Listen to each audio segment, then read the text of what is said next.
Good afternoon and welcome to the Monday, December 9th meeting of the Orono Town Council.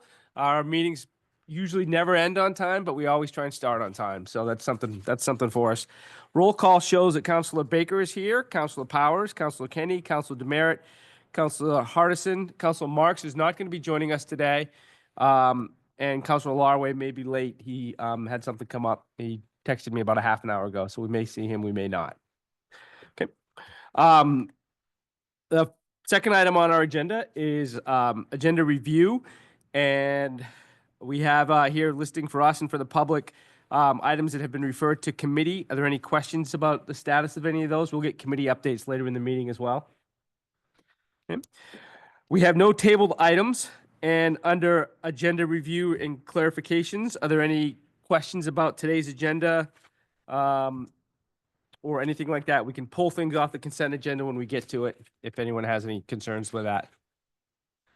Nope. I will say, we are gonna have, the town manager is gonna introduce someone who's with us as part of the consent agenda. Clint, do you want to take care of that? And yeah, let's do it right now as an agenda review item. Okay, hi. So thank you, council and council chairperson.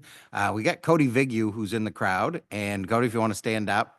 I don't know if you guys want to come up, but that's my recommendation that's on the agenda. The name was blank. We were waiting till today to get everything squared away, but he will be the community engagement director for the town of Orono starting in January, with the approval of the consent calendar items. But I thought he'd come. He had some time here for the early this evening, and we're excited to have him. Great. Well, welcome, Cody. Thank you for joining us, and we'll get to that item in just a minute. So, Okay. Thank you. Okay, no other items on agenda review and clarifications. There are apparently no approval of minute items for this meeting. So we can go ahead and try like we did last time anyway. No, we're just gonna skip over that one. All right, are there any public comments? And public comments are generally things that are not on the agenda, tonight's agenda. And nobody online, no one in the audience? Yep. We'll turn to item number 5, which is presentations, and we'll turn to Chief Merrill to talk about Orono stops. Thank you, Chief Merrill.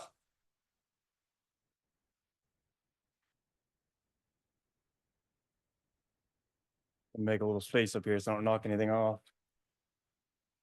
All right, Dan Merrill, I'm the police chief.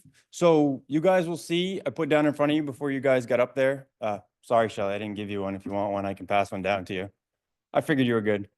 But I passed out a little handout about what I'm going to speak about tonight. I just wanted to give everybody a little update. I know that we talked about when we started this Orono Stops campaign for the new budget year that we would circle back in early December and let you know the good work the staff's been doing. So we figured now is a good time as much as anything as to where we stand, where we've gone, and give a little bit of information on some of the data that we've got from the speed signs in town. The one that's right here, 160 Main Street, and the one that's right over here on Forest Avenue, by where the new speed table is. So you just follow along, little overview of where we've been with the Orono stops.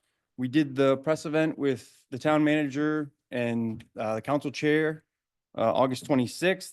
About that same time, we did a little bit of a social media push with the town. Obviously, get out there as part of the start of the initiative. And that was our official kickoff week. So since then, we've done the bus stop, all direction sign is up on Stillwater Avenue that we talked about. I talked with the clerk's office actually just this afternoon. One of the things that we talked about doing with the Orono Palm cards was putting it out with the tax bills, right? We talked about trying to get it out with the tax bills so the residents could get it that way. Shelley advised that staff at the front counter has been giving out the palm cards to residents as they come in. The manager and Ed Lesky spent some time at the election. It was probably 3 hours or so, probably about 2 or 3 hours they spent at the election, the presidential election in November. At that, rough numbers, we're talking they probably gave out 2,300-ish palm cards just at that one event. So that was a big success. They were giving them out in droves to people. Along with that, Ed Lesky's been putting the cards out in different buildings in town. So they're at like the Keith Anderson building, Parker Dining Room, IGA, Where else did he say? The library's got one, Longfellow Heights, places like that, prominent buildings in town. We wanted to get those palm cards out in. The kiosk downtown, that's one of the places where we normally would post, town notices for the council and such. So, we've been doing the education with the palm cards. So, I would say if they gave out 2,300 at the presidential election with what the front desk people have been giving out, I'd say conservatively, probably, you probably hit it at least 4,000 or 5,000 notices at least, and that's not even including what you put out with the notices to the residents in town. So I think there's been a really good push and notification that way with the palm cards. I think that's been a big success for us. So from an education standpoint, that's a little bit about what's happened thus far. As far as traffic numbers go, there was this sheet that I'm talking about right now. That's the overview. There was also another 2 pages, 3 pages, I guess, 2.5 pages, that was more of like a weekly breakdown of what staff did every week for details as part of this stops initiative. So some of it is stuff that staff did while they were working during normal business hours, during their normal shift. And some of it was as a result of the funding that was in the budget as part of the $5,000 to follow the bus during either the morning or the afternoon. And when they weren't following the bus, just be an extra patrol unit in town doing a saturated patrol. So you guys can take a look at that at your leisure, but the basic breakdown is they conducted 18 traffic enforcement details. It resulted in 126 vehicle stops and 26 trips behind the bus driver throughout various times. During those 26 bus route trips that they were following the bus, they did issue 2 criminal citations for passing a stop school bus, and there were 3 warnings for passing a stop school bus. And like I said, partially those were the same, where some of it was during work hours and some of it was on overtime hours, those numbers. So those vehicle stop numbers too, just for context, those are just numbers that we pulled that were related to special patrols that people were doing. That's not all the stops that we've done in town throughout, since July. So it's just during these efforts was where this data came from. So, just so we know, that's not all the traffic enforcement that we've done throughout town. Those numbers are going to be much, much higher. A super positive note, I think this is one of the highlights that's in here. These next couple bullets, Ed Lesky's ridden with the bus driver 2 times, once in November and once in December. And she anecdotally told him that there's been over a 50% decrease in vehicles that have passed the school bus. Anecdotally, it was, I think she cited November, if I remember correctly. In November of this year, there was only 18 versus over 40 in 2023. So, I think that this is an early sign that hopefully what we're doing has brought the awareness that we were hoping to it. And the email that Ed sent to me after he spoke with her was all positive things. The real feel as a bus driver is that things have gotten better, and to some degree, I would say significantly better. It was identified to us some of the places that were a little bit of a struggle. The intersection at Main and Kelly, as people come in that slip lane, like if they're going to the interstate, they're still having a little bit of an issue right there, and still Stillwater Avenue. But, those are significant numbers. Those are the numbers that were provided to us. So, I think that that's a real good win for us. And when I went back today and I looked through Sear Bus as like a reporting entity for the amount of vehicles that have passed school buses, I only saw 3 reports for the town. So that would be 3 other reports to us since July of a car passing a stop school bus. So that's another really good number, I think, that we should be happy with. So what does this cost? I know that there's a couple of counselors that might be concerned about the cost thus far. I won't say any names. But I looking at the budget, I think that we've spent about $2,000, $2,200, so not quite half the budget that we have allocated for it. So with the remainder of that budget, we'll continue to do these details. And very thankful that the council also accepted the Bureau of Highway Safety money that was awarded to us through the state. So additional to the money that we have left, we have another $8,000 funding through the state, through the Bureau of Highway Safety, to do directed patrol details that focus specifically on distracted driving. So that's another one of those initiatives that we wanted to work on, right? So, we have $3,000 left over in our budget, and then another $8,000 where we can keep doing those details. The good thing about the Bureau of Highway Safety money is that money is good until September of 2025. And should we do enough details to where we spend all of the $8,000, say by April, we can petition the state to try and get more funding to get us through till the end of September. So we can continue to do the details. They've had experience with grants in the past where people ask for too much money, and then that money won't get spent, and then it means that some other municipalities could miss out on possibly doing details also. So they like to be kind of conservative and realistic with how much they give people. Then if you use it, you can ask for more, and then we can go from there. So that's another really good thing that I think staff will utilize for the remainder of the year, along with the $5,000 that was originally budgeted.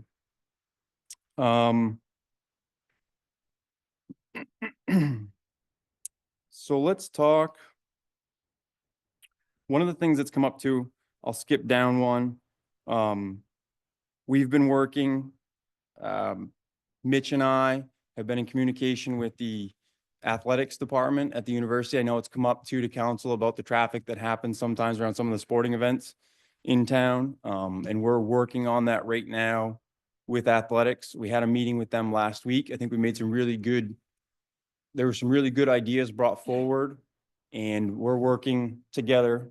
Us and athletics and public works are working towards figuring out what we're going to do. I think that we're going to try and do something different on Fridays. We're shooting for January right now because hockey's on a break until they come back to the home series in January. So that gives us a little bit of time to finish out our plan, but we have something in motion that we're hoping is going to help. Specifically, Friday night seems to be the issue, or seems to be the night when it's having the greatest impact on traffic as a whole. That transitional traffic where people are coming into town to go to a game and people are trying to go home for the weekend or just go home in general. So we're working on that, just to give you guys a little bit of an update on that too. So let's talk. Any questions about anything so far before I get into the speed data? Because that could generate some questions, I think. Anything? Do you know, Chief, sorry, anybody have a question? Chief Merrill, do you know if the, if the reports that came in from Sear Bus Line, do you know if those were included, video with the cameras that they have on the buses? And I remember seeing at least one okay, that because I did look at each one of them because there was only 3.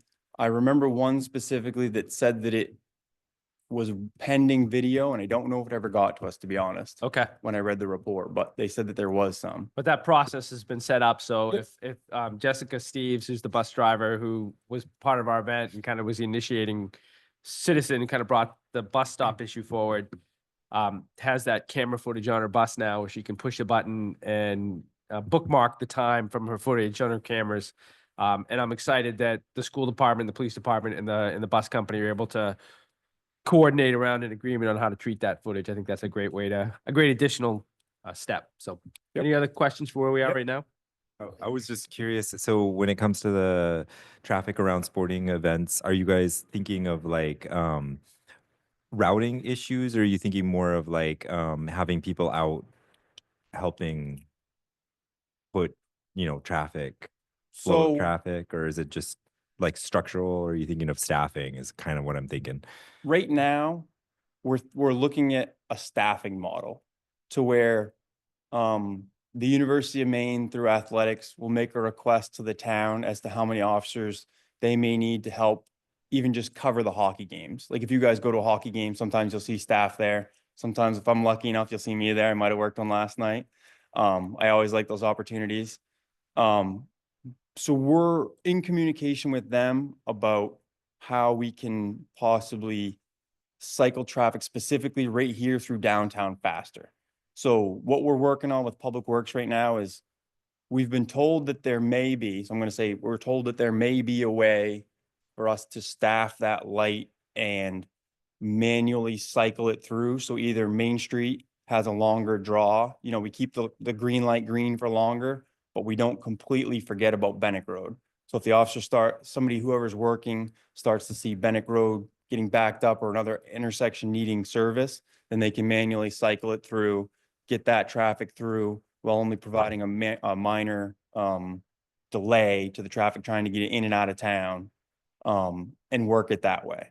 So that's one of the ways that we've talked about it. We talked with them about messaging too, how they message via their website and social media and stuff about where people can go, what exits are available, whether or not it's Kelly Road or Stillwater Avenue or further north. There are options to get off the interstate and still make it to the university.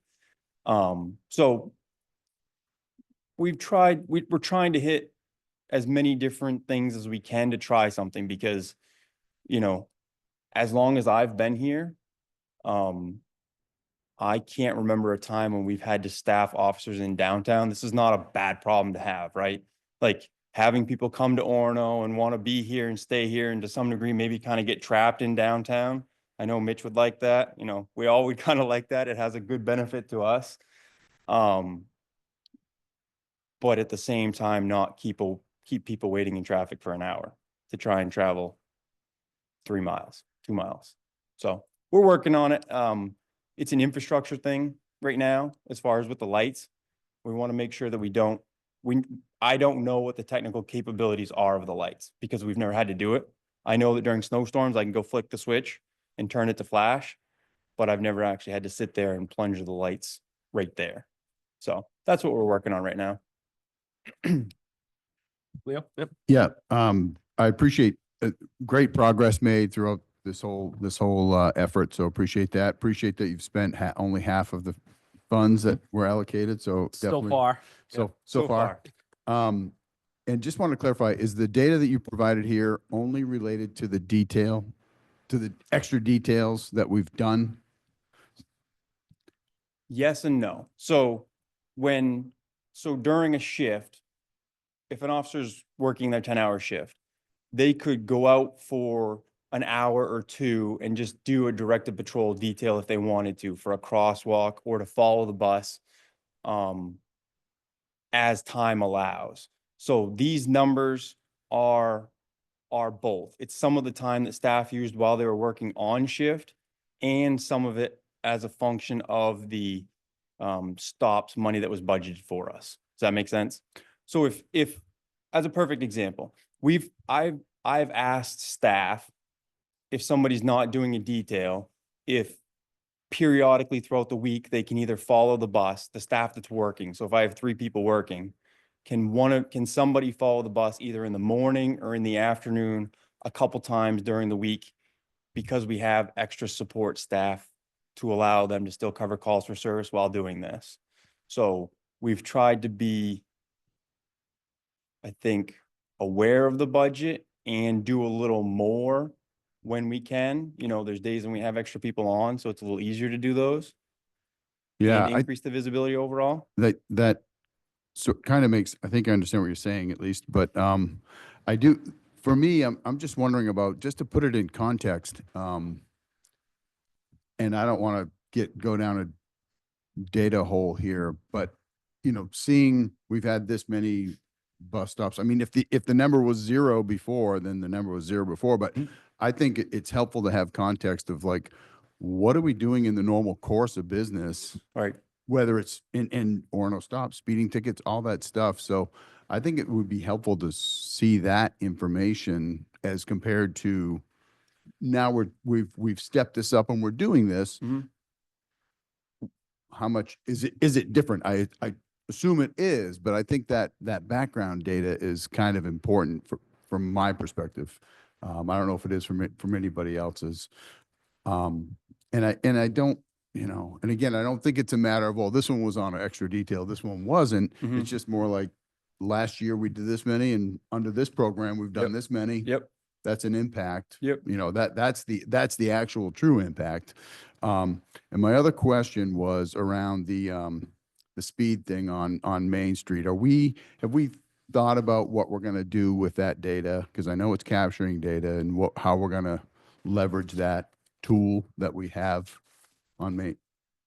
I Is have that, it all right here. that's in here? Nope, I didn't give this to you guys yet. That's what I'm Okay. getting to next. I'll talk Okay. about it a little bit when I get Gotcha. to it next. All right, thanks. You're keeping me honest. I appreciate that. And you're right. It's something I thought about. And to be honest, I kind of thought that it might be something that was captured in the minutes. I didn't go back to the council meeting before when Jessica came to us, and I believe I brought the data to you guys this spring that said about how many incidents we'd had of cars passing a school bus. I don't remember it off the top of my head. And like I said, I thought of it late this afternoon, and by the time I thought of it, it was too late to do the comparison, because I think you're right, it does. And you'll see that with some of the speed data that I'll talk about. I think it's relevant to talk about January to June maybe, and then July to December, because there may be something there. I can't honestly tell you because I didn't run the numbers. Yeah, again, I just think the context is helpful, and it's not a critique at all. It's Yeah. just, as we're talking about this stuff, I think it's useful. It's good. Anything else? No, Speed sign? no more questions at this point. Anything else from anybody? Something on speed signs? Yeah, I think it'd be good to hear about the speed signs. All right. So I'll talk about these bullets that are here, and then we can talk about a little bit more about, to some degree, what they mean. I went out obviously at the beginning of December, and I pulled the data from our speed sign on Main Street and our speed signs on Forest Avenue. And I went through them, and what I was looking for data mostly was to capture how much traffic we're getting by them, and then trying to figure out what the speed profiles are looking like for that. And one thing that I've said a couple different times is the speed data, at least for Forest Avenue, near where one of the new speed tables is on Forest Avenue. It looks like the sign would say that there's been a decrease in speeds. So that's what's captured right here. Forest Avenue near Tool Lane, from the 1st of July till the end of November, the average speed was captured at 23 miles an hour, and that's with about 207,000 cars passing by the sign. So that's a decrease from when I was looking at it in July. The average speed was hanging about 26 miles an hour, was what we were talking about before, and the speed sign reflected that. So that is something worth noting. Can I, quick question on that? Yeah. Has there been talk of turning that thing around and catching the inbound Yes. traffic? Yep. Yes, that's something yes, there's another post that's on the other side of the road, a little further up the hill, that's closer to Mountain View, that Public Works has installed for us, that I got to work with them in amongst the snowstorms coming and the holidays to get it moved. So Bill doesn't know this yet because I haven't talked to him about it. Maybe the first of the year-ish, we could talk about moving it. Yeah. It would be, so it depends on what you say down and up is. I would say up the hill if we're going out of town, because it's closer to the Mountain View side, where this one's right at Tool Lane right now. But don't we want for the inbound one, we don't want it towards the top of the hill. We want it towards the bottom of the hill, I assume. I only have so many posts. I only have so many places I can put it. What's that? It would capture, so I would like to capture the other traffic too, the inbound traffic. So that we've been capturing the outgoing traffic for a long time. I want to start capturing the inbound traffic a little bit. So there are a couple places that I can put it. I can put there's a post right there, like I mentioned. I think is it 123? Is that about where you used to live? It's 123 Forest Avenue-ish. something like that. If you drive in Forest Avenue, there's a 4x4 post that's 7 feet tall sticking in the ground. That's where we're gonna put it. Or we could put it over by Shadbush where it's been before, but that's right at the base of a speed table again.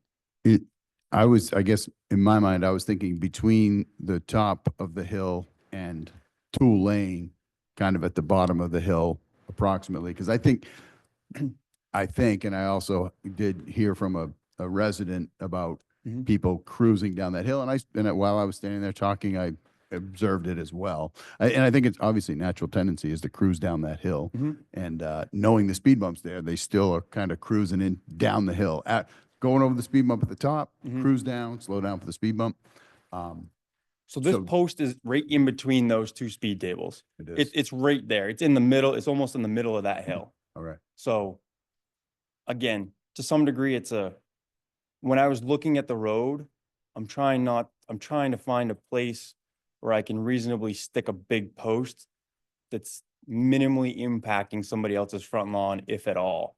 So to some degree, when Bill and I went looking earlier this fall, we were trying to look at places where there already was some signage in place, and maybe we could just update what kind of a post that signage is on, as opposed to going and putting a new post hole in somebody's front yard. So I hear your feedback. It's just a practical balance that I'm trying to do, work, all those things. Any other questions? So, yeah, so Forest Avenue, about 200,000 cars. I do have it broken down. I broke it down by month. You know, in the summertime, 1,500, 2,000 cars or so a day go by. A little bit more in the fall, obviously. And then Main Street is what I expected. It is the thoroughfare. So from July to November, there's about 400. It's actually a little over 430,000, probably closer to 440,000 cars that have passed by the speed sign. And I probably would think that that's a little low too, because I think that there's times I talk to the manager when if traffic is bumper to bumper, I don't know that we're completely capturing all that traffic either. So I would say pretty confidently that 440,000 cars in that time span is probably a pretty conservative number. And the average speed there going by that speed sign is 30 miles an hour. And that was very consistent. That didn't really matter what month it was. It would go from 29 to 31, depending on the day, and it just worked out to a 30-mile-an-hour average. And that one's about, I would say 2,000 cars to 3,800 cars a day, depending on what you got for traffic and when it is. So, if I remember correctly, that 30 miles an hour is a pretty consistent speed that we see. It's just, that's the baseline traffic flow number. Chief, what percentage of these are 40 mile an hour? Because I see it like walking, I live right next to Yep. that. And so I will see those. I'm just wondering what the outliers are. So that's something that I could look at with the program. I didn't get, for the spirit of the conversation right now. Yeah. I didn't get that deep down into the weeds because, No to be problem. completely honest, I didn't know what kind of feedback we were gonna get. So if you guys had some stuff that you wanted me to try and pull from the sign, then I can work with Clint to try and get you guys if I had some parameters, I can see how I can fulfill that for you guys if you want it another date. I can shoot an email. Yeah. Thanks. Yeah, and I just was going to comment on that as well. I think averages, it makes sense to come up with, that's the average. But I think hopefully there's a better way, and I don't know what it is necessarily, but there's a better way to look at that data. And I think I've observed the same as him. If you're walking, maybe if you're driving, sometimes you might be driving along and see like, ooh, 32. It lights up differently when someone hits it. Yeah. A little fast. So yeah. I want, it would be interesting to know, Yep. like, what data, what it can provide as far as not just average. I don't know what it is, but it presumably we could find some more useful, like whoever, what's it like, who's hitting that, what's hitting that? Mhm. And I don't, maybe that's average, but if you think about when you've got traffic backed up, you've got all those cars going at 5 miles an hour. Mhm. That's going to bring the average down. So there's a different way that we need to figure out how to look at it. I don't know what it is. So, but Yeah. I wouldn't. There are parameters that I can set to it where I even set like I can have it start capturing at a minimum speed, right? So to your point, if people are going by it at 5 or 10 miles an hour, those cars may not be captured, or they wouldn't be captured because it's below the minimum speed that we're looking to capture. So I could set it to a specific parameter if we wanted to. It has a lot of capabilities. To be honest, I need to find a staffer that's as good at it as I am, because it's just always been a task that I have. And I've struggled with giving it up to somebody because it's kind of an intricate program, which is a me problem, but I'm working on it. That's interesting. And I think that's kind of what I was getting at. I don't know what it does or what it can do, but I think we're on the same page there, that Yeah. like throw out the stuff that's throwing off the average like that. And Yes, that's where the feedback component would be important to me, because I'm thinking average speed, vehicle count, the bigger numbers, but that doesn't mean that there's not, other minutia things that would be important to gather too. We need to know what that is, and then we can set our expectations based on that, I think, to some degree. yeah, and maybe there's some time of day stuff as well. Cause I think anytime the roads are clear, Yep. people just cruise in there. And that's a good thing to be aware of. Open Okay. feedback. Thank you. And I have one other question, but anybody else have any questions before we end up? Dan, thank you very much for this. This is really helpful. And can we get an electronic copy of the overview emailed to us just to? It's all going to be added afterwards. He was prepping it over the weekend just to look at it, but yeah, we can get that Okay. all out to everyone. Yep. I'm going to ask you about Orono Observer. I don't know if we missed the deadline or not, but maybe that's something that the council's report could get into. Okay. On the citation report at the end of it, it has 126 total stops, and 121 of them were warnings. That comes out to, by my math, 96%. Is there anything about the Bureau of Highway Safety details or anything else that has us leaning into warnings more so than, and like, if I get a warning for texting Andrea on my way to a council meeting tonight, am I going to get a ticket if you catch me doing it again within a week or a month or something like that? What's the philosophy on warnings versus actual summonses? I think that for a long time, it's very similar to the mantra, will you, of what we've done with Orono Stops, is we would prefer to start with an educational approach with people. Yeah. And let people know, hey, in case you haven't caught on, this distracted driving law has been a law on the books for a couple of years now. That means you can't have your phone in your hand. Educational, tell them, if you will, maybe kind of an ask, tell, make, but maybe miss the tell part, where ask and tell are in one traffic stop, and then make would be the citation portion, like you said. Yeah. I would be surprised if people were to get multiple warnings for the same thing. That's not typically Right. what we see. Yeah. So to your point, yes. But depending on what happens, if I think context matters in everything. If I'm doing the detail and I see you almost cause a crash, or you do cause a crash, and I can say that you were on your phone, then that's different than another set of circumstances where maybe you're sitting at the stoplight. A lot of people do it sitting at a stoplight, to be completely honest, because they're like, well, I'm not driving. Well, you're in your car's in drive, you're on your phone, you're not allowed to do that. Yeah. And so, it's a prevalent, It is prevalent. Yeah. it is prevalent, You stay there waiting among for- other things. Yeah, you do. Yes. So, I think So- it looks like looking ahead, it looks like you've got plans to work with Cody, Yes. who had to leave, but I mean, it kind of spreading the word and kind of leaning into it with the info. It'd be interesting to see how the data changes in terms of warnings and citations compared to stops over time as we get further along with this as an initiative. So that's all I had. I think this is fabulous work and I really appreciate it. So we had a great turnout at the pizza and planning event the other night. And most people, it was on active transportation. And I think there are 20 some odd folks there. I'm looking at Mitch for affirmation, as I so often do. And it was, they weren't just there for the pizza. You know, as active transportation is a real priority in our community.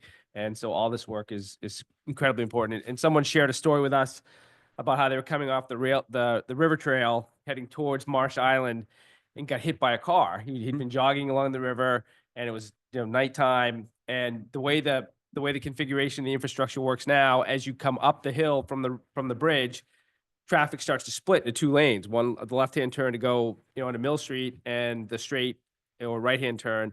And two cars stopped for that person, but because there wasn't a flashing beacon or some other kind of infrastructure to provide another layer of protection or awareness that there was a pedestrian getting ready to cross, the car pulled around the stopped car to make their way up to Mill Street and clipped him with a rearview mirror, threw him 5 or 10 feet. And this person's a runner who would plan to do marathons and things like that, and has had to sidetrack those plans because of his injury.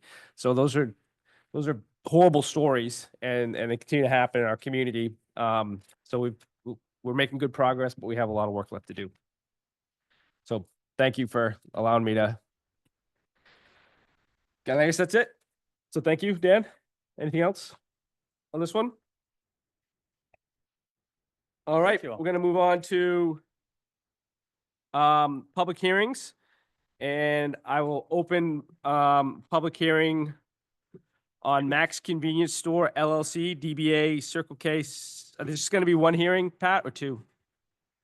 Just one? Nice. Oh, so I'll open a hearing on both Max Convenience Stores LLCs, doing business at 53 Main Street in Orono and 2 Stillwater Avenue in Orono. Hello, everyone. Pat Esty, Orono Code Enforcement, and my my recommendations are based off police, fire, and our town clerk. Paperwork's in, inspections are done. We're recommending approval. Okay. Any comments from the public or any questions from council? Okay, thank you, Pat. We will close the public hearing on those two victualers licenses. Item number 7 on our agenda, Andrea, we're going to start with you and we're going to work our way right. Skipping me, I'll go last, is acknowledgement by council members. I just want to say thank you to the volunteers at the Stillwater River Walk. The lights are fantastic. And also just thank you to town people that have been able to light up their homes. The town looks really festive. Okay, thank you. Councilor Kenny? Yes, I would like to acknowledge our town clerk, Shelley Crosby. And we can do that, right? Sure. I know we had a little rule change there. And the 70 or 80 volunteers that pulled off maybe this has already been done. I missed a meeting or two, but I did get the opportunity to stand there for the full day. And Shelley is the general, and that thing runs like a top, and it's really, really impressive. And impressive that we have so many volunteers that, 70, 75 is what Shelley told me. So really impressive operation, and just want to acknowledge all of them and our general. It's been said before and we'll be saying it again. It's a fantastic operation. So I'm going to use my acknowledgement as an acknowledgement and as an announcement. I want to acknowledge the Geezers with Sneakers, which was actually one of our council mini grant awardees, and they are sponsoring the next potluck in January 5th. And it's Sunday from 4:30 to 6:30, and they have scared up a ukulele band that is really fun. If you haven't seen them, they're really fun, and it's a sing-along. They do a lot of Beatles and oldies and things like that. So so come to that. It's really fun, and they will also be children's activities. And take it away, Jacob. Nothing that will top that. I want to, I'll conclude by not topping Matt, but by acknowledging, I had a chance to present to the Orono Boy Scouts last night at their meeting at the Legion Hall, the American Legion Hall, talking about as they're working towards their, I think it's a public service badge.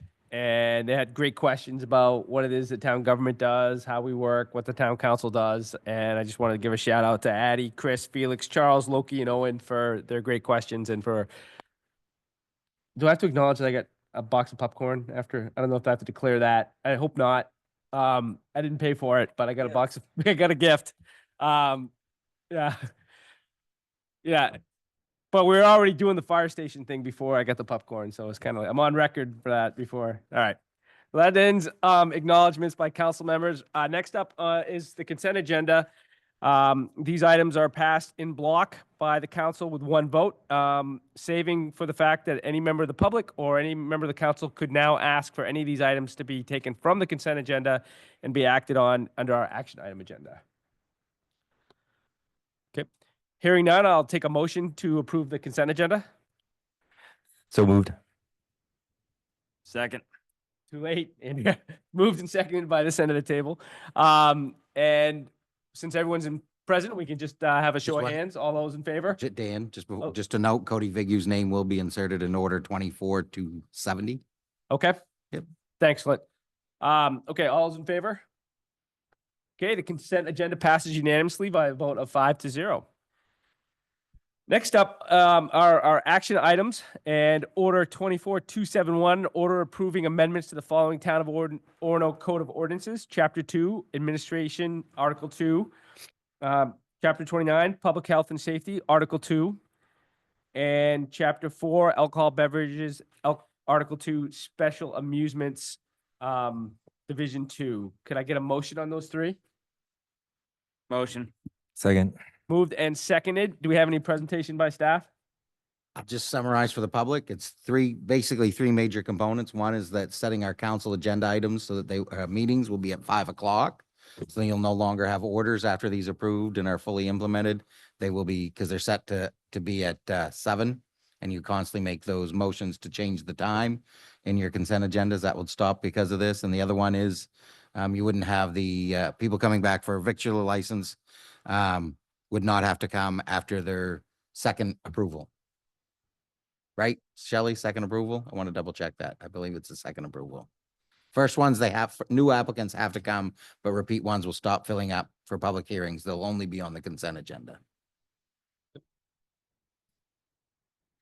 I didn't think we were there yet, because that isn't how that read. That was a question I had. Okay. You're under Chapter 29. Chapter 29, so we're doing all of these at once, is that what we're doing? Yep. Okay, I missed that, sorry. I thought you just did the first one. All right, so let's call up Chapter 29, Okay, Section 2-29, and your question is? my question is, when I read that, and I just did before the meeting, but I read that as, it didn't seem like you need a hearing for the first time even. Am I just misreading that? Clarify, which one, you did not need a reading for the first one? License application renewal and license classes and authority and public hearing. When I read what was in the packet that was connected to the agenda, and it looked like we just did away with the hearing entirely unless we choose to have one. It's a renewal? You're saying which one with it? All of them. On all. Am I losing my mind? Did anyone else read that like that? Nope. Yeah, I mean, when you look at 29 through 35, first time victular applications License renewal. shall be advertised or by publishing in a public notice at least 7 days prior to the meeting. Or renewals with changes from the previous approval period. So if they're doing a first time application or if they've made a change, they will have to have a public hearing. If they are not doing though, if it's not either of those, they will not have a public hearing. So in other words, a second time applicant that is making no change to their license and has no issues at the staff level, bringing forward comment or suggestions, they would not have a public hearing. But so, okay, let me read that. first-time victualers applications or renewals with changes from the previous approval shall be advertised by publishing notice in a local newspaper at least 7 days prior to the meeting. Where does it say there's a hearing? It's deleted. There is not one. Well, I guess that's my confusion, because doesn't there need to be a hearing for a first time? I thought you just stated that.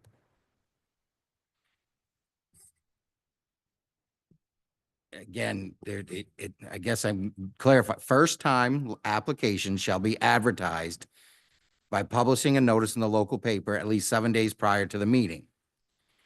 Then when you skip down, we deleted a sentence.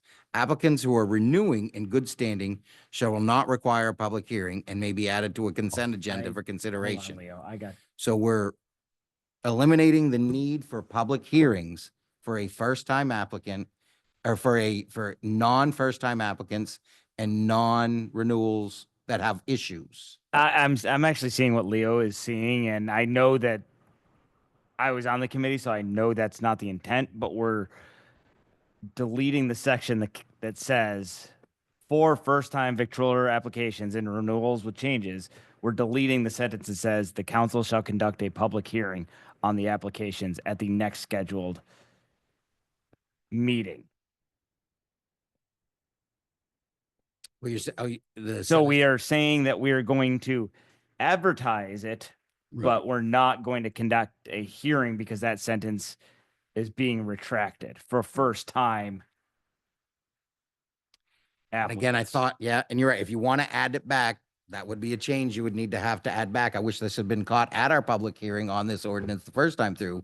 My reading of this is I don't think I was here. clear that the first applicant and the renewals, if they have an issue, yes, that sentence is deleted, but we're making it very clear in the last sentence. Applicants who are renewing in good standing shall not have a public hearing. I don't, So you're right. But It's where does implied it- through omission. Oh, it's Yeah, I don't implied think through that's- omission. Okay. yeah, I don't. Again, think if that's- you want to add it back, I guess you could add that back. But again, this is one of those ones, I'll have to turn it over to the clerk. I We're think that past the public hearing, we're at the final approval stage. Do we have to go back and notify the public hearing for the change? I'm now not that trying to we've be a had pain. I think I know I missed a meeting here or there, but the implied through omission is, I don't think is the way to do that personally. I mean, we're eliminating it. It read to me like no public hearing required even for the first time or a change. That's how it reads. You can go to the end and say, I think through omission's not. Yeah, Yeah. Sorry, it's the 11th hour, but I think Leo's right. And I think, can we entertain a motion to amend this now? And then without having another public hearing, or do we need to have another public hearing on this? I feel like we can amend it now and I I'm mean, fine I think with you should, that if procedurally we can. I think procedurally you can as well, because the way I'm looking at this, you had a public hearing, you've taken comment, you've heard it all, you're now acting on it tonight. Yeah. The only thing you're doing is to meet the original intent of all the memos and the NISA report. Yeah. So if you feel it is more clear to put that one sentence back in, the council shall conduct. yeah, I Leo, do don't you think want it's to an make issue with that? us. Yeah. Leo, do you want to make that motion? yeah, I move that we put back in that there will be a hearing for initial Yeah, requests. so it'll and read- Any so- changes. So it'll read, we'll put back in the sentence that says the council shall conduct a public hearing on the applications at the next scheduled council meeting and shall make the decision thereon within 30 days of the public hearing. So we'll put that sentence back in. And then we'll retain the sentence that's been being added already about not having to do for applicants who are in good standing. Does that make sense to you, Jacob? You were on the committee. Yeah. Okay. So that's Leo's motion, I guess, with my help a little bit. Is there a second on that? Second. Okay, any further discussion on that amendment? Okay, all those in favor of making that amendment to section 2935A? Okay, that passes unanimously. Any other questions on any other pieces? I have one that I want to call our attention to that's minor. I feel like we have to fix it in the public hearing one too, maybe. Public hearing one doesn't have that same change. 446, is that what you're referring to?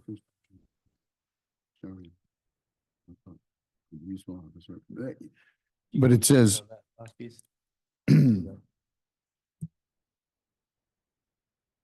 so, Leo, what piece are you looking at? 446, public hearing, requirement? It's the third link in this section? Sorry, alcohol, I guess that's alcohol. Under alcoholic beverages, so section 4-46, public hearing. Yes. Initial application. Liquor establishment, special resident shall be received on time for this. May hold a public hearing for any. Says may liquor hold. Yep. establishment, Special amusement area, or renewal changes in previously. So versus. May versus Notice to will. hold the municipal Right. applicant, hold a hearing within 30 days. Yep. And if you want to change may to shall, that will get a required public hearing for that. We would be advertising. So if you want to require it. may I to assume shall. that's the intent.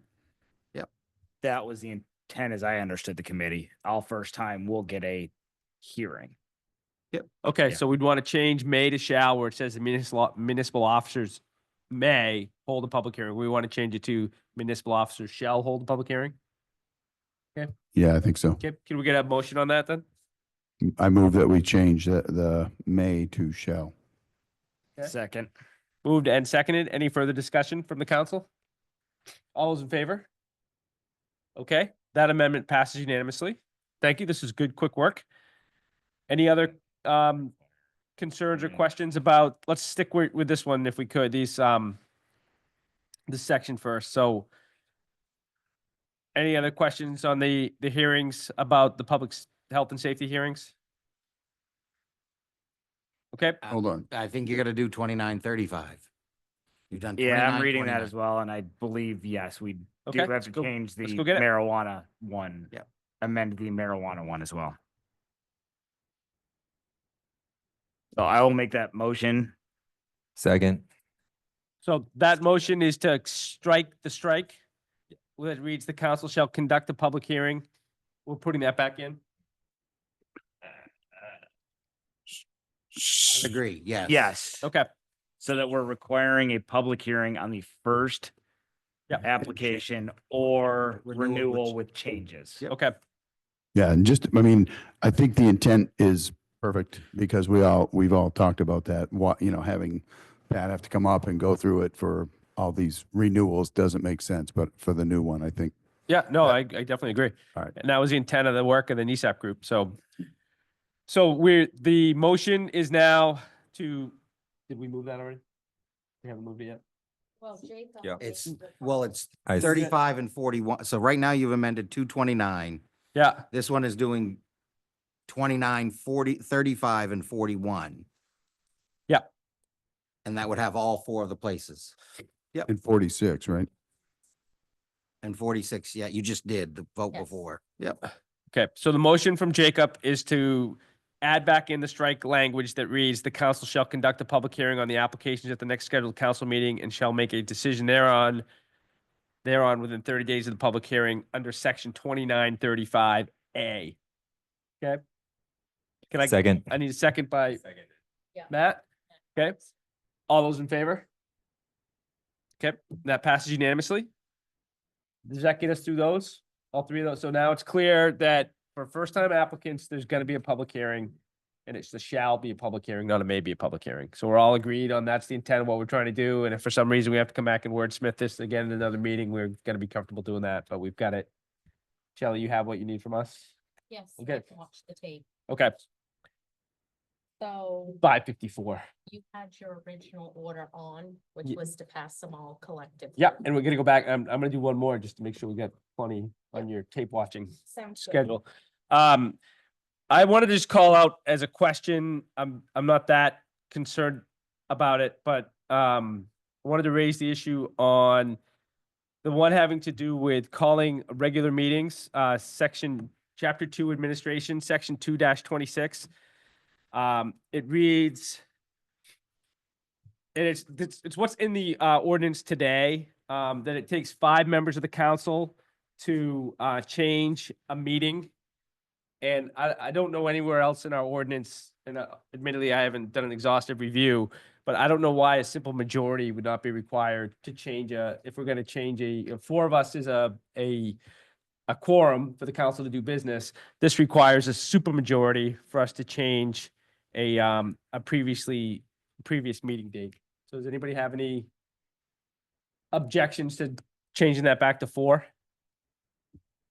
I feel that we specifically talked about this at kneecap and we agreed that I don't remember why, but I really think that we specifically decided on a super majority instead of just a more majority, but I I do not remember why. Shelley or Clint, do you possibly? We talked about majority, super majority a couple times during the kneecap meetings. It just struck me that on the occasion where we only have 4 members of the council, I mean, I don't like doing business with just 4 members of the council anyway, but on a rare occasion but we can punt on it and not deal with it if it's not a slam dunk. We can wait until we have Sarah back with us again and she could be. I'd prefer to get Sarah's opinion before we change what's Something that came out of that. in there. Yeah. Okay, yep, I'll let it ride. Okay. Now, any more discussion before we go back to the underlying order that's on the table? Which is just 24,271. Yep. That's good. We all work together to keep each other on track. It's the holidays after all. We got to be.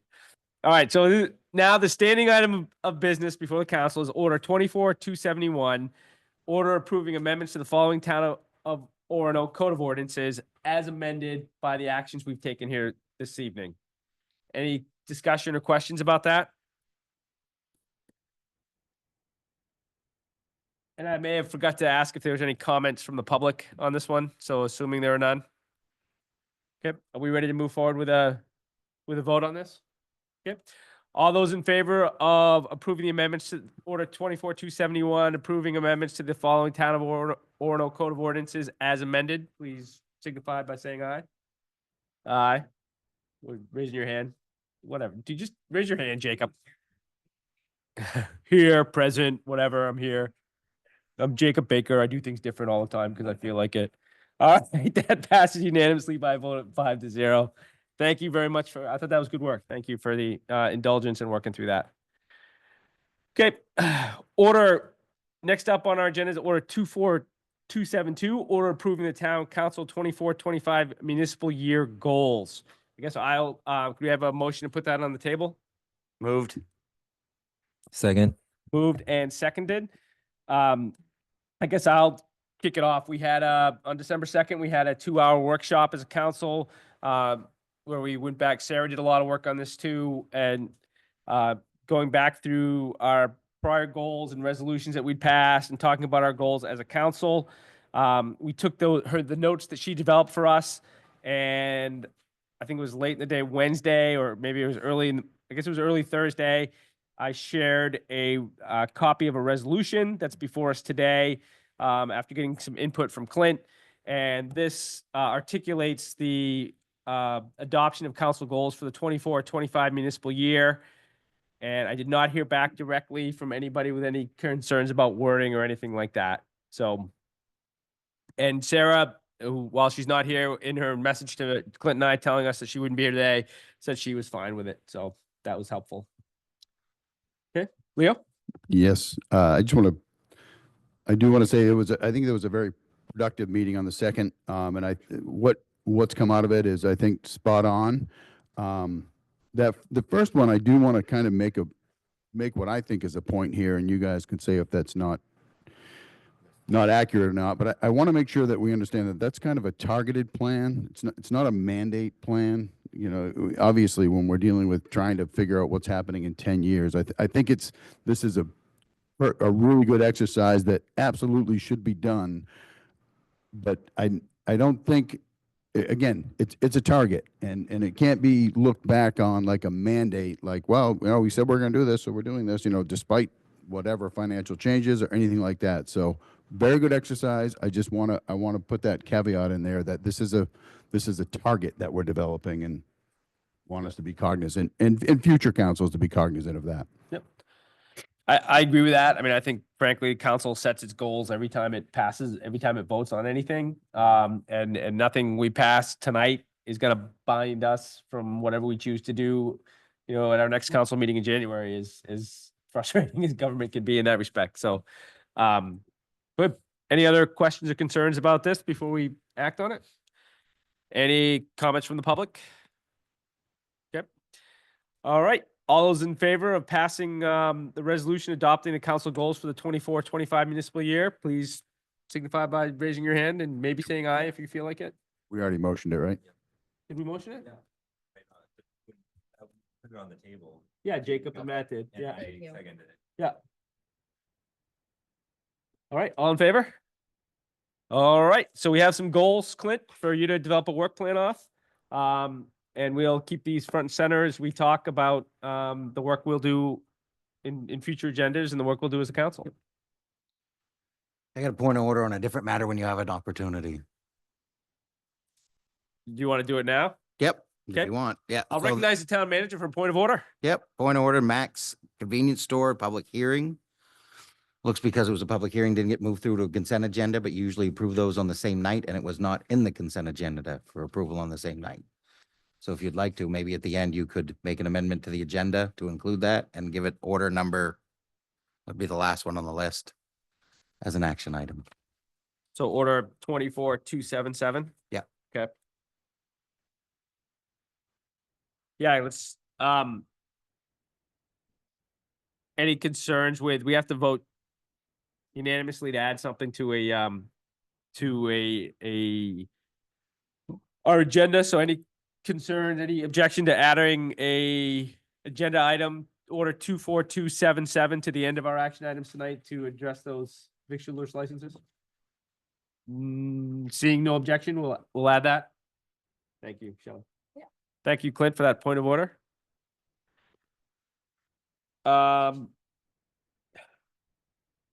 There are goals. All right, order 24273, order setting the date of January 13th, 2025 at 5 PM for a public hearing to consider amendments to the Town of Orono Code of Ordinances, Chapter 2. Could I have a motion putting that on the table? So moved. Second. Moved and seconded. Clint, you want to talk us briefly through what we're doing here? Or Leo, you could, I guess, with the ordinance committee, but Sure. Yeah, so, ordinance review was sent the item of looking at chapter 28. I provided a memo as well as a copy of the prior personnel policy handbook. There is one review on that one handbook on the number of days for 120 days for one item, but we are going through that. There's also a copy of the current personnel ordinances. In addition, there's a copy of the proposed changes, which would be a new handbook. The short version of this in the memo that I provided is we have multiple policies as well as an ordinance that all needed updating and was well out of date. It's also very unwieldy to work with a set of ordinances only. And if you do a strict reading of your charter says the council is supposed to receive recommendations from the head of HR and personnel, which is named as your town manager or designee. So in this situation, it's your manager. And then those would be adopted by ordinance. We've had the attorney review this, and what you would be doing is replacing it with a new ordinance that says the ordinance shall have a handbook. Then that handbook would then be updated annually, required with public hearing, notice, and all changes proposed could be done more frequently. So what you're doing is you're referencing a handbook in ordinance, which conforms with your charter, and then giving a handbook, which gives one place for all employees that work for the town of Orono to find all the rules related to being an employee. It's a much better way to manage your staff to have a handbook. There was a handbook until about 1994, at which point most things were put into ordinance, and there's not been a handbook that we could find on record since. okay. Just to add- follow yeah. up with that, this was brought to us, I think by Clint and also we have a consultant, an HR consultant, and it seemed to make a lot of sense to be the cleanest way to do this, both for kind of setting expectations and allowing a kind of a way to open communications for staff, because now it's there, they know what's there, and they can come, if there's concerns or issues, they come using that. So it wasn't hiding stuff, but having stuff buried all through ordinances is not clean. And also with the changing kind of requirements each year, this just seemed to make a lot of clear sense from our perspective, so. Get Jacob down. Okay. And Jacob, I don't think I have an opinion either way, but, so the ordinance is essentially going to reflect or say, is going to refer to the employee handbook that the council approves every year. During the year, the town manager has authority to make changes to the handbook, or would that require coming back to council? And I would have don't to think I come have an back to- I'd opinion. have to come back to the council. The council can approve them during the year is the way we're working it out in the ordinances and in the policy. Okay. So that would, but you would still have to reaffirm them through a public hearing process. So you'd end up with probably two sets of changes that were made of an emergency nature throughout the year. Because sometimes HR changes are of an emergency nature, and we didn't want to have to wait on the review public hearing. But then we would bring them back on that annual basis, say, these are the ones we've done through the year. In addition, here are all the new proposed. You would have a full public hearing on them again, and then you would approve them. Again, it's, and the solution absent this, if the alternative, the only alternative I can see in your charter is if you don't go this route, you have to take the handbook proposed and codify the entirety in ordinance. No, I'm fully supportive of doing this. I guess more at the hearing, I'm just wondering, trying to make it more efficient for you. So, I'll think about that a little more, but no, I'm fully supportive of moving to a handbook method instead of spelling everything out in ordinance. And I think the idea was if there were substantive changes, we would probably do a hearing. And if they're kind of minor changes, we probably wouldn't do one. And then either way, it all gets caught in the yearly thing anyway. So that's what we talked I about. just don't want to have a public, may not be necessary to have a public hearing for every Right. additional I and T and period in the handbook, so. Any other questions about that? I did want to share that after our last ordinance committee meeting, I identified the concern that one of the items that we'd be pulling out of our ordinance was the ordinance we wrote pretty much all of last year addressing harassment, how we'd handle harassment and discrimination claims. So I've shared with Clint and Rob and Leo an email just kind of calling that out. And when we get to that point in the process, I think Clint and the team are going to be looking at that in terms of where that provision could go. And so we keep it in ordinance and not repeal it, because that's different. And then it has the town manager. It's the town manager and council relationship, not all the staff that works for the town manager. Does that make sense? Yep. And that's probably as good an example as any is why a handbook makes a lot more sense than ordinances. Because you remember how long it took us to pass that thing. Did that take multiple meetings? It took many, many meetings and some good suggestions from you. And, I appreciated your support in the end. But that's why we don't want to have to do that every time we have to make an update to the employee handbook. Okay. So now what we have on the table now is an order calling the public hearing, order 24-273. It's been moved and seconded. Any comments from the public on that? Any additional comments from the council? Okay. All those in favor of calling the public hearing, order 24-273? Okay, that passes unanimously. Next up, 5-0. Next up on our agenda is order 24-274, order the town manager to reassign $154,411.95 and remaining 2020 bond funds to the Webster Neighborhood Project. Could I have a motion? Motion. Second. Moved and seconded, and I looks like we're gonna hear from Bill Cody. Bill Cody, Public Works Director. I think we're just gonna show it, and if you had any questions, I was here to answer any questions you have or any of the documents you have. And I would just commend Zach Turner as our finance director, put together 3 memos or a memo and then 2 spreadsheets that outline how the funds move around and what it is. The reality is there's 154,000 of bonds proceeds, 411.95, that if it's allocated towards the current proposed projects that are in your capital improvement plan, you do not have to amend your capital improvement plan. All can move forward, and there would be a slight bit of room over. If not, there's a lot of projects queued up. We may have to delay a couple. That's the alternative. So if you look on one of the spreadsheets, there's 2 roads, Spencer and Sunset. Sunset, that were proposed as potential delays. They may be after July 1 anyway, but again, this puts us right clean with our capital improvement plan. There's bond proceeds remaining. This is part of the report too, where the staff was to come back with a presentation on the current balances. So if you look at those, it gives you a good listing of what was spent, what's allocated, and where the status is of every project on the other memo. So you have a good review of all of it. And if you have any questions, we're right here, as he said. Again, sort of a little late catching up on this afternoon, but this isn't super clear to me what exactly we're doing. We've expended $133,000 that we didn't have in capital reserves. Is that correct? And so we're No. taking it from the obligation bond money. You have more projects than you have money allocated to it, to the tune of $131,000. Let me get the memo back up. I switched spreadsheets to the tune of 133,243.03. There's 154,411.95 remaining in your general obligations that have never been allocated. So there's more money available, but the way it was allocated, the math didn't work out. So you have to correct where the money's coming from to approve all the projects.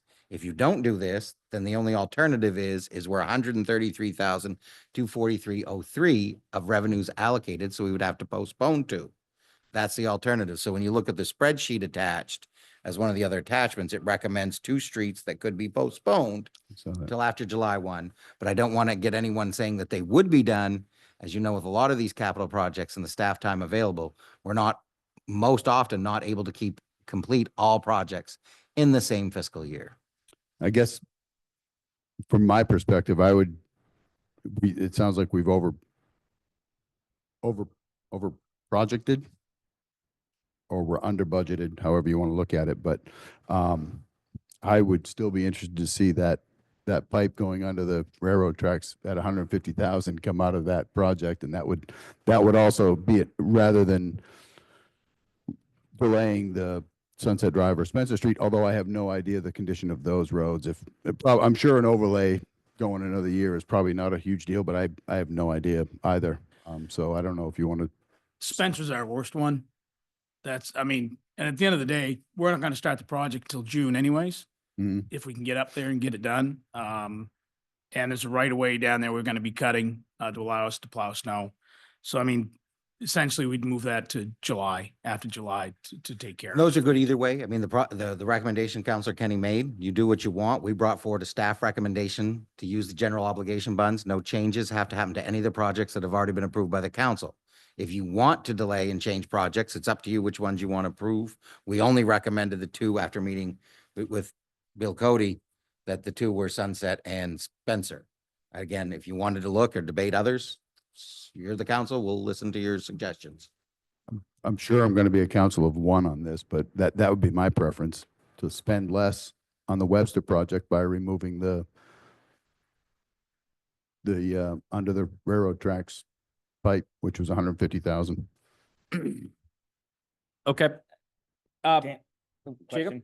Yeah, just real high level, Clinton or Bill, can you walk me through municipal finance? So if I'm understanding this memo correctly, we approved capital budget of X.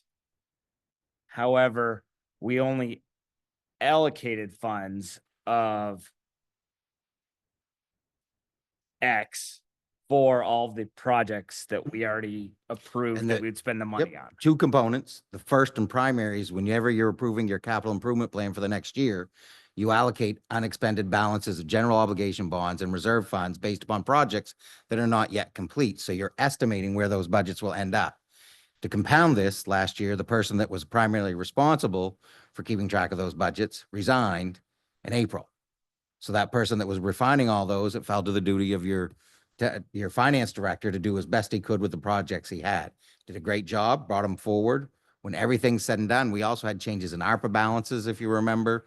So when we prepared this report for the council tonight, Zach went through them again after the audit's complete, looked at all the numbers again and said, we're 133 short of all the funds necessary. However, there is still $150,000 left of unallocated funds because we actually finalized that number and realized there's more money left in the general obligation bonds than we spent on the projects encumbered. So, and that's in the other spreadsheet if you want to look where those balances came from.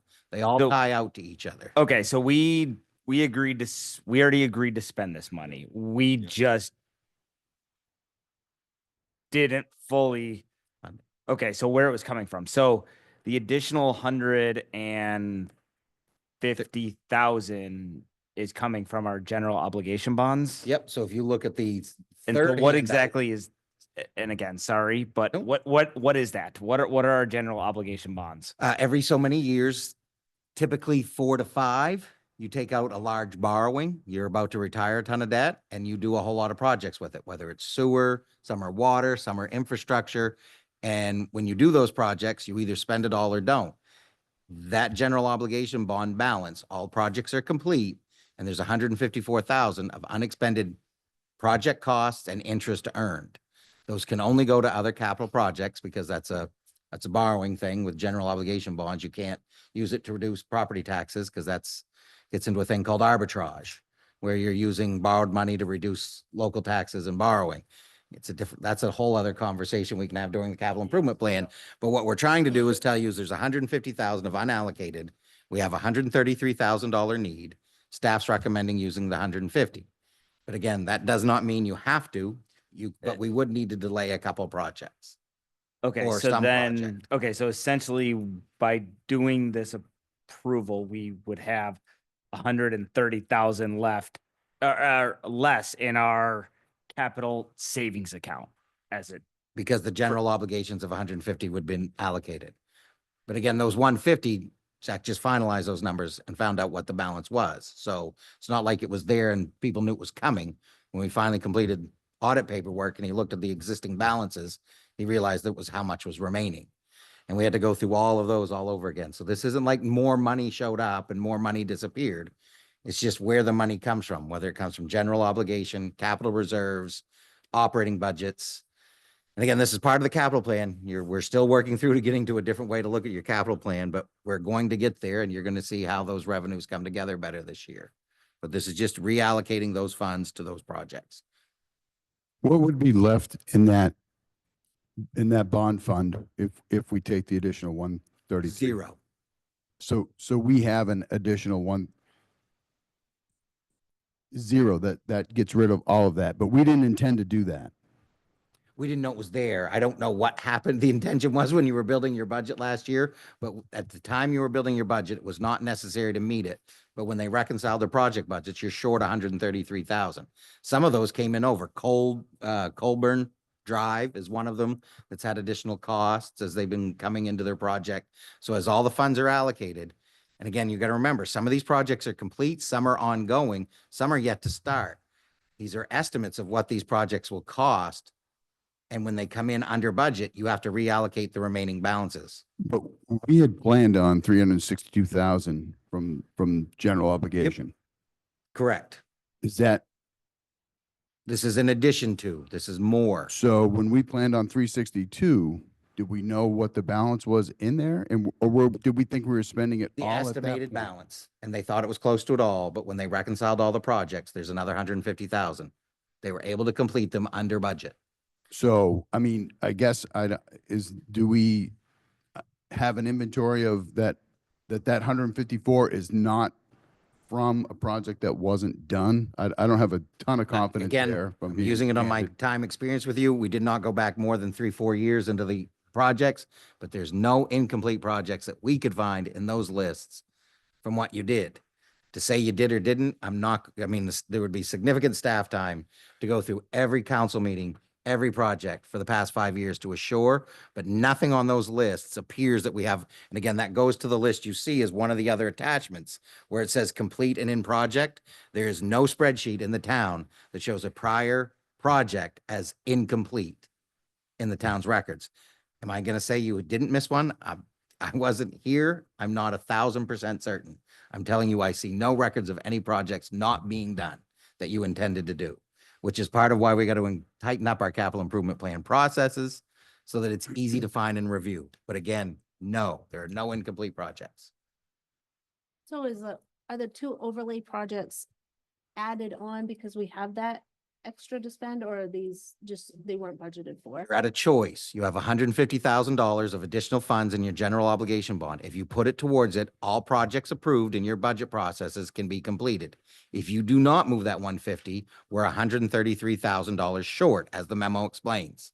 So if you're 133 short, you have to delay projects. We're suggesting 2 streets to you. You could do any other projects that total 133. Delay anything you want, but I would not recommend leaving here tonight with more projects queued up than funding allocated to it. You need to have a 0 net balance.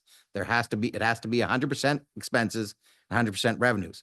Again, they're estimated costs because we don't have them completed.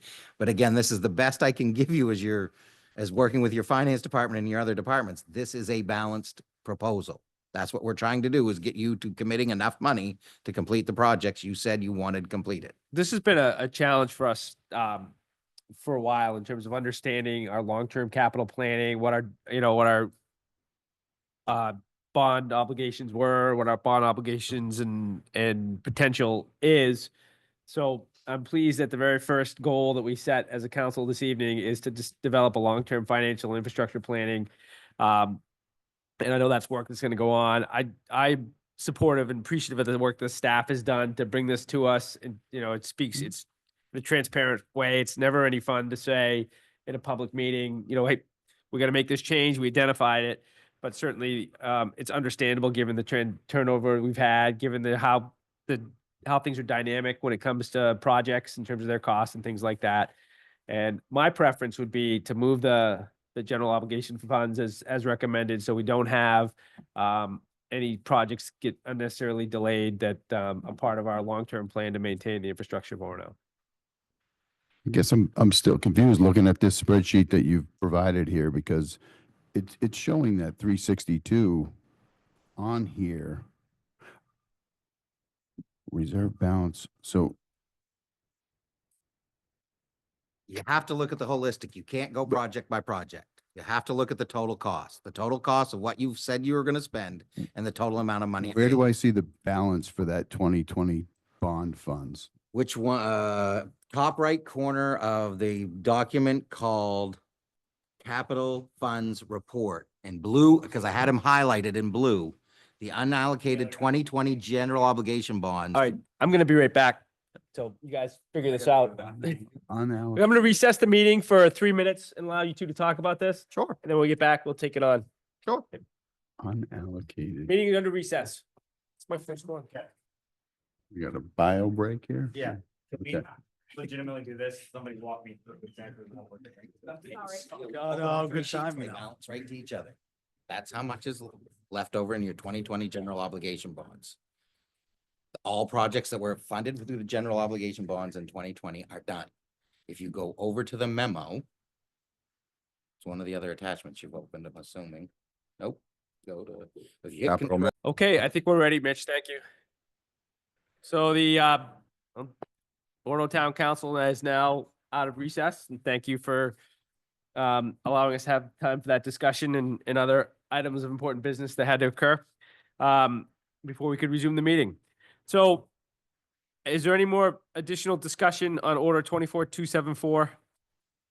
I'm just wondering if the funds that were from the Webster project was street lighting looked at before it was looked at moving these to the shortfall? Street lighting and what do you, I guess, more clarity here. What do you mean with street lighting looked at? Straight, side streets that don't have sufficient street lights? So we're getting into capital improvement projects and long-term planning issues. The only ones we're dealing with here are the ones that the council's voted to approve. We're trying to reconcile the balances of future ongoing projects the town may or may not want to do. That's part of the capital plan we got to kick off this winter, which I'm going to work with the finance committee next week to hopefully set the calendar. This is about the projects this council or other councilors that have sat in these seats have approved over the past 5, 6, 7 years. All the general obligation bonds they've used to do it, all the reserve funds they've all allocated to it. And in this case, also some ARPA and TIF funds that were allocated towards them. When you add it all up, you're $133,000 short of meeting 100% of the current projected cost to finish them. So staff's recommending an allocation of general obligation bonds that are underspent. And again, you may say it's moot, but again, without council authorizing these funds, the staff feels we haven't got permission. You have allocated it in the past. Other projects came in under budget. Per our charter and per our policies, you're supposed to reallocate funds if we need them. If you don't do it, that 154 would be part of next year's capital improvement plan that we would bring to you and say, okay, we're starting with 154 left over in 2020 general obligation bonds. Here are the other projects we're proposing, and this is how we'd fund them. My recommendation to the council is complete the projects you've already queued up before we start looking at new ones to consider and let the new capital improvement plan handle those there. I would not want to be not finishing all the projects at some point you've considered, whether it was, and again, based upon staff recommendation, prior community input, prior council input. I mean, I wasn't here for it, but those were the decisions that were made, and I want to make sure they're completed. We found a way to complete them, which would be using that money left over in the 2020 general obligation bonds. Leo? Yeah, I mean, I don't, back to what I was just saying about when we come up with a plan, that it's not a mandate, it's a current plan, and it's not a mandate that everything, all of these things have been vetted and all of that. I don't think that happens personally. But can you just clarify, do we have a document, you referenced it, like when I asked for this general obligation funds, is everything completed? We don't have a document in front of us showing what that bond was for, do we? It wasn't included. You've had it in the past. Good. I got that as stated in the sheet. It came off a I got a report in good memory, Trio it's that just says short. That's all. Trio is your software accounting system. All those bonds and projects were loaded in there. And right now it says there's 154,000 left over. I know, but I'm just asking again, we don't have because we've got the current thing showing us everything for this year. We don't have a similar document showing when that general obligation bond fund was taken out in 2020, here are the projects and here is their status. No, I do not That have doesn't that. seem like that's a. I did not provide that. I'd have to go find it and see where it is, what the projects I mean, were that were for listed. me, before we spend 154,000, I would like to see that. And my other, I guess, question, in getting into the details, I don't know if Bill would know this or not, but looking at this Beach Street, budgeted 260, paid as of 12/3/35, with a 224 remaining. I assumed that job was done, but just because I walk past it every day, maybe it's not. Maybe we haven't paid it. So I don't know what these numbers all mean on this spreadsheet. By a variance of 260 there's a variance of 224 for Beach Street. What does that mean, a variance? That Beach Street was approved in this current last year's budget. It has a project estimated at $260,000. As of today, as of 12/3, they had spent $35,166.09. Mhm. It's got $224,833.91 left to spend to complete. It's currently on pace to be on budget, but we do not know what the final cost would be. This is how these projects works. It's not like you had a bid price from a vendor that said, I'll do it for 260. It's a combination of staff work and other work that all comes together and we pay it out. Sometimes they have residual balances. For know, that- example, I guess- Maxfield Drive's done and has 30,000 left over. Meanwhile, Grove Street is done and went over budget by 29,000.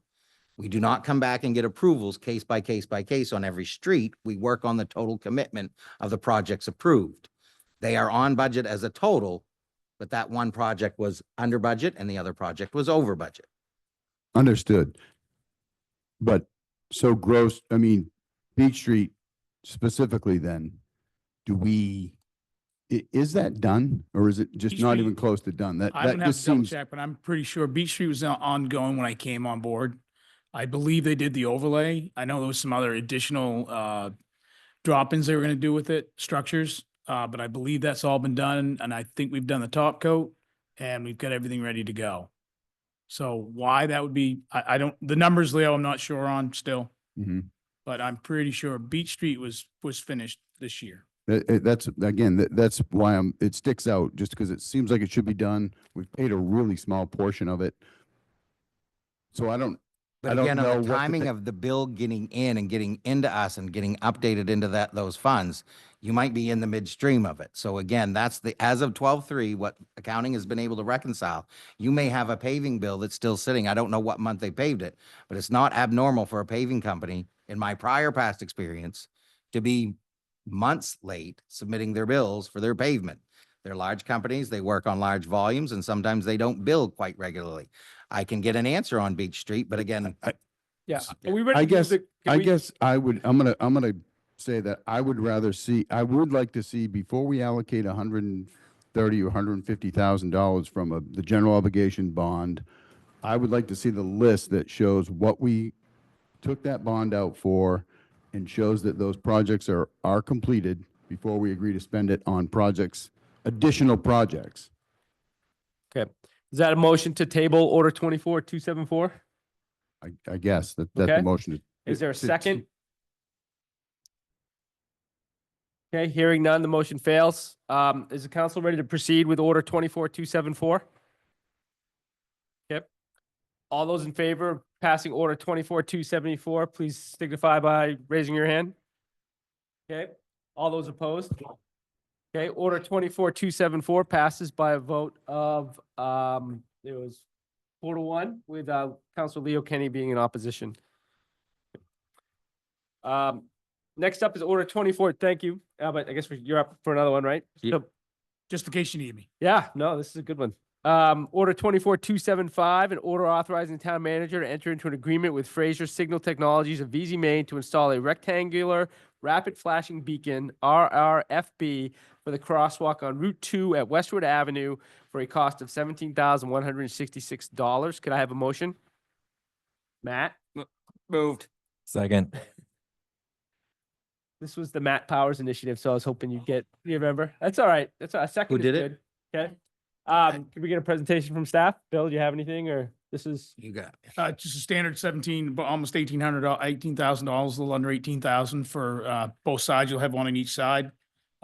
We'll get the bases. We'd have the bases coming. My guys will put the bases in, and then Fraser Signal will come in and install, and we'll be good to go. Is it a project that can happen during the winter months, or does it have to wait until the spring? It might not be able to, because the biggest wait right now is the bases. We could be out to a month before the bases get in.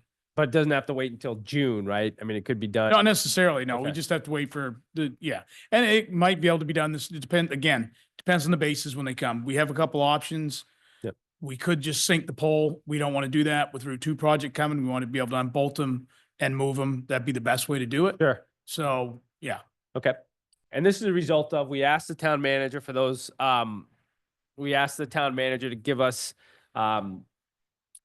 come back to us with a project for installing these on Westwood, given the concerns that we have at that intersection, particularly, with the schools and when it's dark. So this was a response to a request that council had from a prior meeting, that we passed by an order. Matt, you remember that, right? Can I just, Yep. this is great, fully supportive. That's, I think, a needed location. Can you remind me where the funds are coming from again? Do we know? This vote would put it to an added list of projects you want completed. If the operating budget, which this will be tough, may not bear, you would be adding it to the project list. We just discussed it in your prior motion that would have about a $20,000 balance. But again, there's other projects queued up, but you would be adding this, in my opinion, to a list of proposed capital projects you wanted completed this year. In the funds coming from capital reserves? Again, already approved capital reserves. You're not adding more funds to it, or operating budgets, which we're hopeful to fit it into the operating budget, that we Okay. would just use it through general operating. But again, if not, that capital is in play and would be an added item to your projected list, just like Okay. it, as if it had been presented. My, Yeah. my other question is for council, I guess, is are we going to, or a suggestion that I think we probably should consider if there are any additional kind of hotspots that we should be looking at these four. I agree, Leo. As we move forward, definitely. But I'm in support of this. But start with this. Um, So let's say so if we pass this, I'm just curious, if we pass this, but we don't have the money, is there like a provisional way that says then next year we'll work on it? Or is this something, can we do it that way or? Right now, based upon what you've done with the actions Yeah. you've taken, you do have enough money in capital is the worst case scenario. There is enough money in the 2025 capital projects to afford this based upon our estimates of their costs. So Gotcha. you are all set. If 2025, though, if a project comes in way over budget, we could end up finding a shortfall. I'm not certain of that, but I don't want to take, you deal with this year in and year out. Projects can come in Yep. or under or over budget. Most times they're under budget and you have money left over and you reallocate. But I have no reservations about you approving this. If you want to spend the 17,000, it will happen. We'll find the funds through capital or operating. It's there. Nice assurances. Thank you very much. You're welcome. Jacob, did you have anything? Okay. All right. All right. And I do think we should, oh, sure. I'm sorry.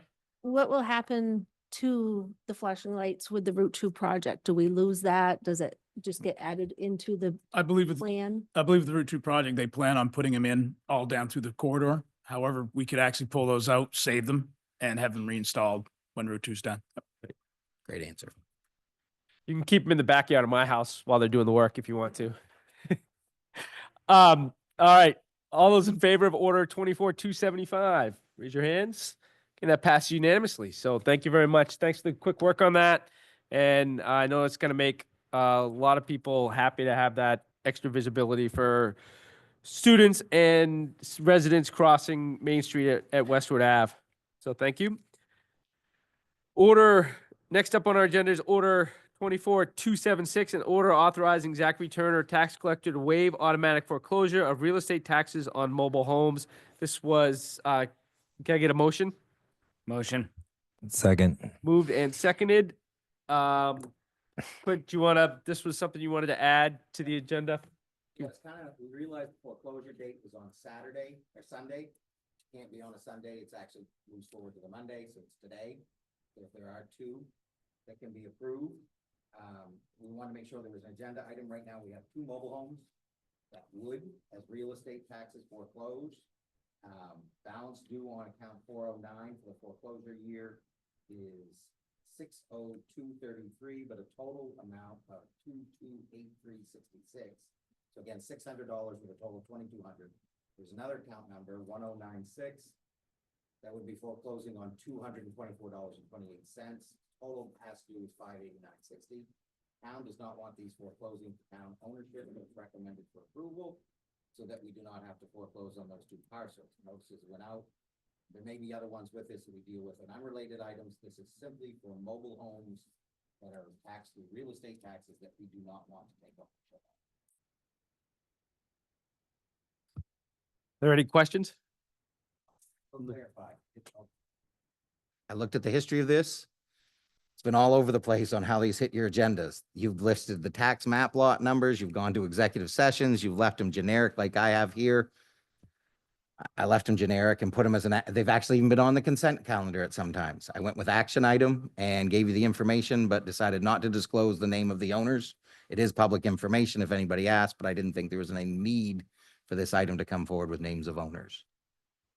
And if further action or collection actions are needed, does you have to come back to us again, or how does that? Yeah, I mean, there would be different, depending on how they play out. There's a lot of variables at how this could go. We will still try to collect these taxes. We're just making the decision not to take ownership. So if they ever wanted it, they'd have to come and make it whole again and pay all their taxes off. Yeah. So is there a lien on them, or? Yeah, this Yeah. is what we're doing. There's a lien that's about to foreclose and we're saying, council, please Got don't it. take ownership. Yep. But we're maintaining the lead, correct? Okay. Okay. All right. All those in favor of passing, any comments from the public? Any other comments from council? Yep. All those in favor of order 24-276, raise your hands. That passes unanimously 5-0.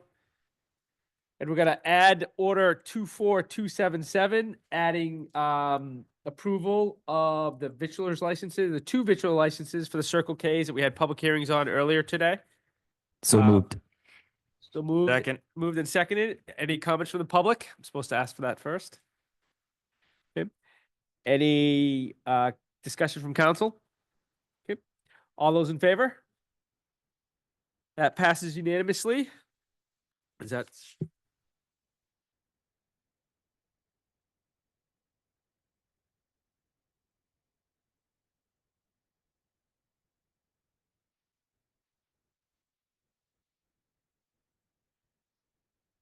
I'm sorry, I was on mute that whole time. Did the vote? Did we get the vote? Do you know? Perhaps. Okay. Can you turn back so I can? So just while I was on mute, for those who weren't able to read my lips on the YouTube, we passed. Matthew Powers moved and Jacob Baker seconded. Order 24277 to approve the visuals licenses for the 2 Circle K properties that we had public hearings on earlier today, and the vote was 5-0. And I'm sorry. Thank you very much. And I can work off a script, right? Yeah, I don't need no teleprompter or anything. Now we're on to council committee reports, and I apologize for being on mute. Though I'm sure it's handy to have for me once in a while. Matthew, do we have anything on the community development committee that you'd like to share? You don't have to if you don't feel an update's It's- needed. Real quick, we're not doing, there's no update on the vernal pool SAMP, but in terms of the nuisance noise ordinance, we are moving towards a point where where we're not recommending radical changes to any ordinances. We're still in discussion on that though, and what we've seen is a shift in noise complaints and violations because of the changes in the physical locations of residents due to often the large housing units that many of the students occupy, but we're still investigating ways to educate both the transient nature of our population, because people come in for a few years and then they leave. So we're trying to think through how to educate that, and also how to educate our more permanent residents and effective ways to mitigate issues. And we want to try and develop optimal compliant reporting vehicles, i.e. some sort of way to delineate emergency reporting versus reporting that can wait until tomorrow with noise violations. And we want to make sure everyone knows how to report and what to expect as a response and feedback. So we're working through mechanisms to make that easier for residents, and we'll all be educated on that. So that's where we're at. Thank you. Thank you, Matt. Finance and Operations Committee. Jacob, anything to report? Yeah. Real quick, Clint and I are getting together with the Boy Scouts this week, I believe, to talk about the fire state or the old schoolhouse, and the goal will be to come back to council next meeting with spending recommendation. Okay. Thank you. Nominations, evaluations, and council procedures committee. I know Sarah's the chair and she's not with us. Anything to report out of that committee? Okay. Sarah Marks provided an email that can be made available. They met twice since October to discuss 360-degree annual performances of council and manager. They're meeting again this Thursday to continue those discussions, including a potential timeline for February, January, if they're lucky, for council consideration. They've also had discussions. Though the discussions for those have included the manager, Rob Laraway, Jacob Baker, and Sarah Marks. Once they're done the 360, the next attention is going to be the council policy and procedures manual.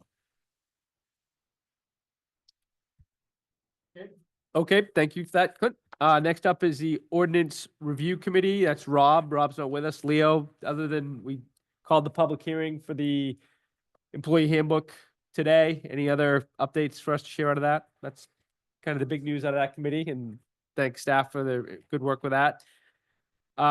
Council chair update. I wanted to ask and remind us about the Observer schedule. Do we still have time to get something in for the Observer? This one's closed. I have it on my counter. Thank you. Good. All right.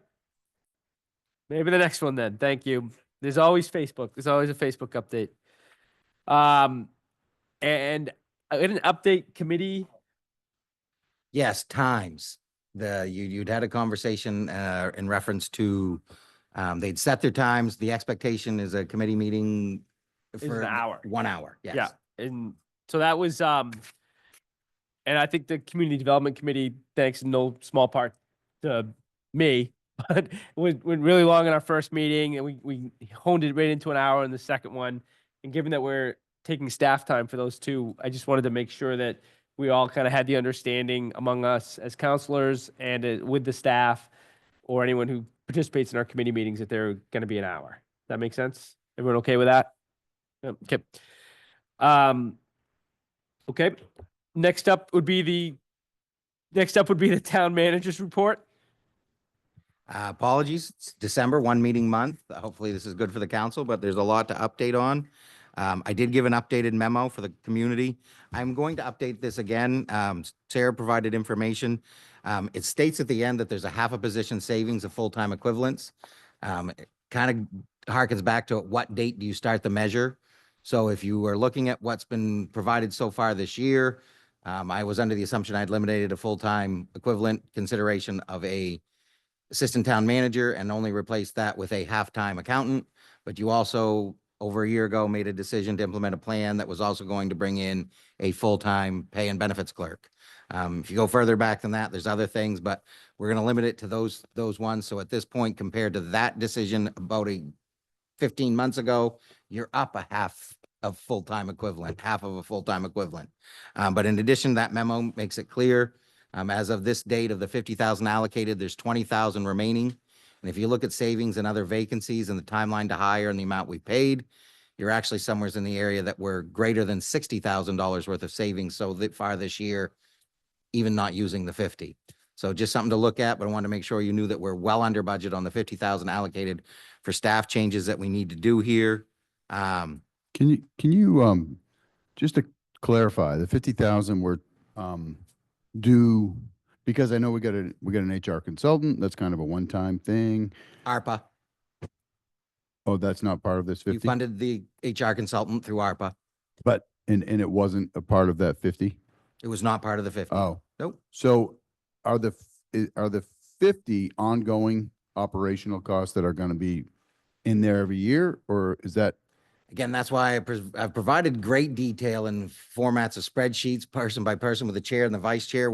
It's easier to summarize it in a memo for everybody because there's a lot to it. If the council would like to have a further discussion, I think it would probably be more appropriate to do executive session because you'd Okay. have to talk about specific positions, pay and benefits of employees.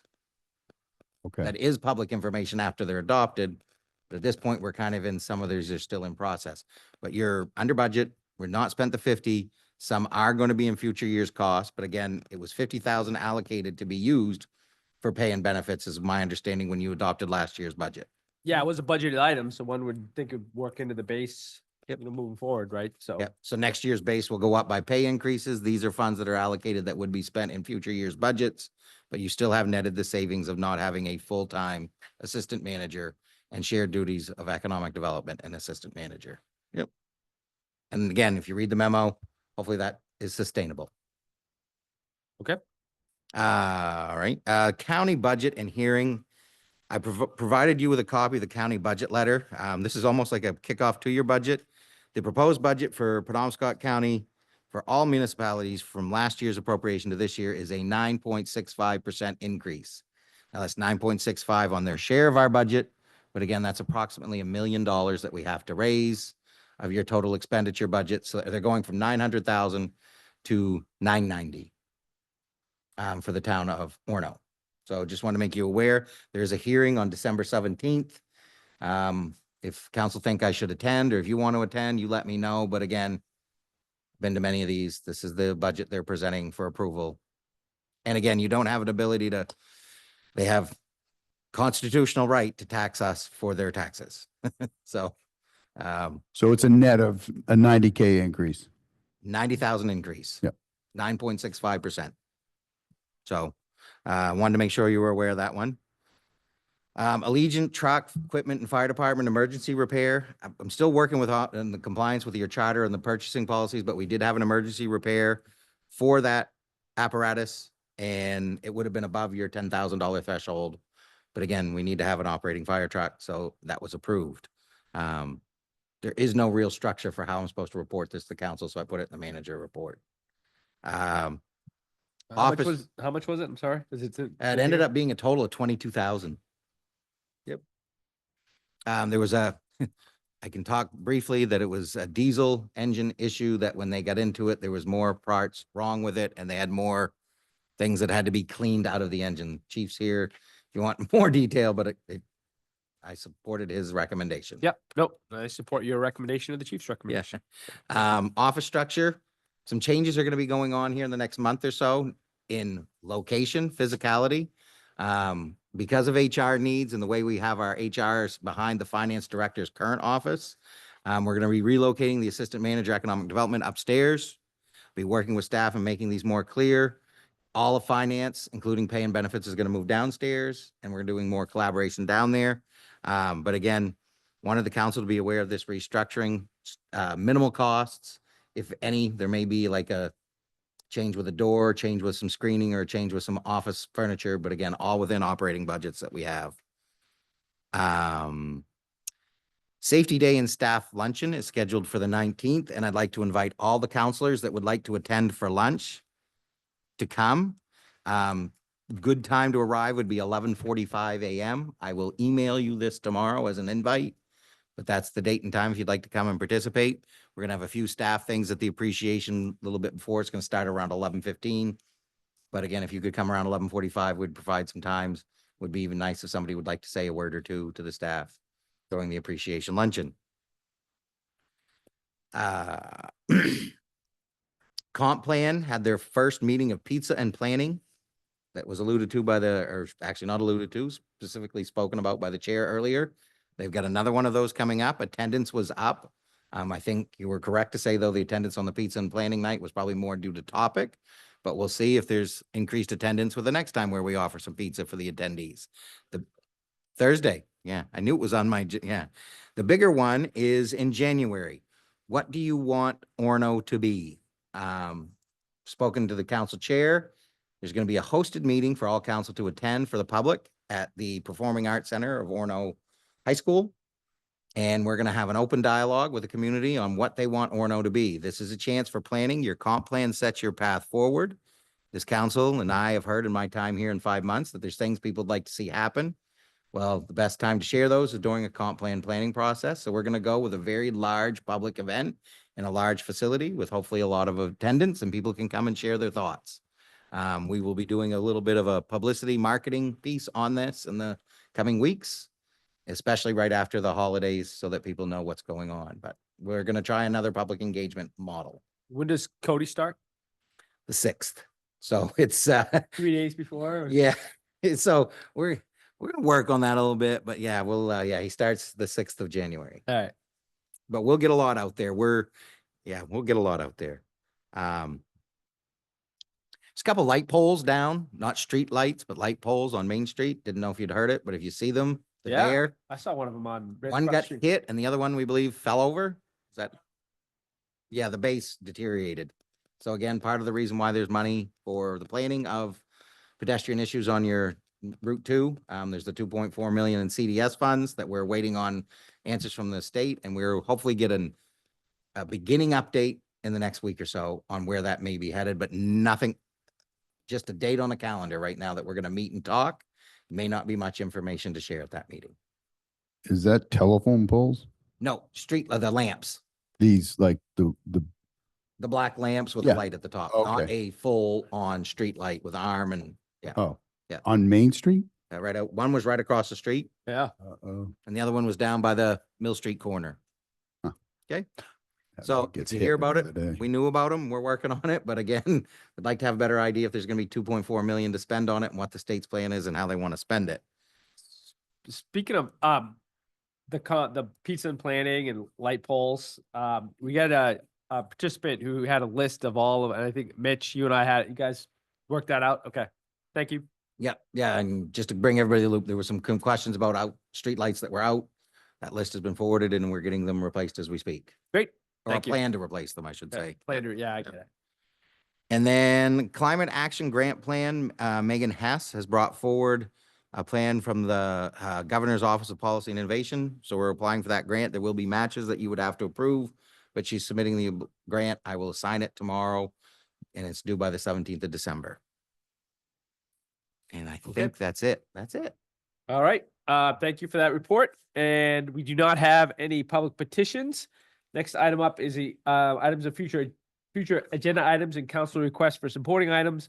When councilors request things before the agenda is printed, we'll add them to the list. And of course, councilors are free to add them on the fly as we talk right now. Andrea, this was yours, the holiday tree lighting and menorah. Is that? Yes, I was just wondering about bringing those back. I look at it as bringing back of traditions, but also an opportunity for the community to come together and even expand it into like a cultural event, even so that it's not just a holiday tree lighting, that there could be other events or groups that go along with it.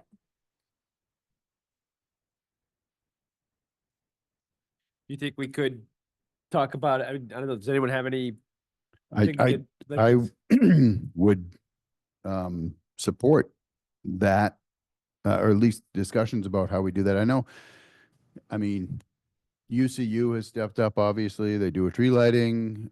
Tony and his wife have stepped up and they do the trail, which it says UCU on that as well. And I know the town puts effort into that and all of that, but it feels like we've kind of outsourced that community thing to a large degree. And it's great to have businesses in town step up, but it also feels like kind of a tradition gone by the wayside by the town. I mean, there used to be a Santa that would sit at the time it was the candy shop. I don't know wherever else they've done, used to do that as well. So I don't know. Traditions just seem to be going by the wayside and it's a little noticeable, I think.